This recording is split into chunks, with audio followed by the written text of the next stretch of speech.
Les marchés naviguent et avant ce soir, la décision de la Réserve fédérale américaine. Romain Daubry est avec nous aussi depuis Bourse Direct. Bonjour Romain. Bonjour Guillaume. Quelle tranquillité sur les marchés décidément. Le marché obligataire encore très stable aujourd'hui. Le 10 ans américain sous 1,5. Les taux en Europe qui se détendent encore un tout petit peu avant la Fed et le CAC stable à 6647. Comment jugez-vous le potentiel pour la suite sur les indices ?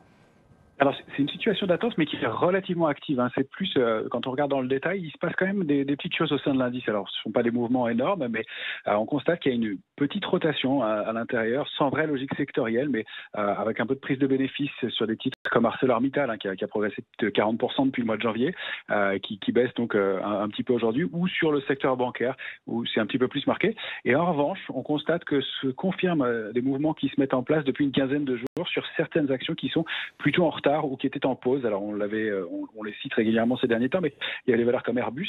Il y a Safran qui accumule vraiment sous une résistance à 126 et qui vraiment reste proche de ce niveau, et on sent qu'il n'en faudrait pas grand-chose pour qu'elle puisse déborder ce niveau et accélérer de 8 à 10%. Il y a des titres en retard comme Air Liquide aussi qui sont à nouveau entourés. On constate que ce sont des stratégies assez prudentes, assez défensives de la part des opérateurs. Et puis on a des valeurs qui sont à nouveau l'objet d'intérêt. Et là, par exemple, comme Renault, qui est depuis vendredi a repayé pas mal avec une structure de retournement haussière, alors que Stellantis pendant ce temps-là consolide. Donc vous voyez, pas de logique vraiment sectorielle.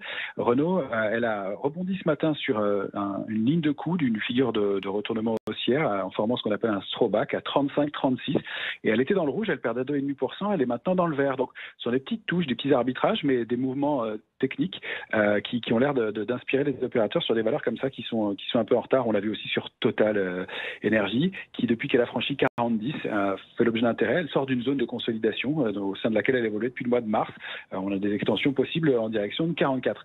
Alors dans une logique un petit peu plus sectorielle, il y a le secteur des technologiques pour lequel l'intérêt ne se dément pas, avec un Nasdaq qui évolue au-dessus d'un niveau de support important à 14 049. Ça c'est vraiment le niveau à regarder dans les heures à venir, puisque ce sont les anciens tops du mois d'avril, et l'indice a l'air de s'installer au-dessus. C'est ce qui lui permettrait d'accélérer, de poursuivre un peu son mouvement haussier, et on le voit sur le secteur technologique en Europe. Il y a des parcours très forts comme Soitec depuis quelques jours maintenant qui se portent très bien, et puis si on cherche un autre secteur en forme, il y a le secteur de la santé qui est assez fort depuis quelques temps aussi, qui a encore une petite marge de progression de l'ordre de 3-4% de façon sous forme de panier.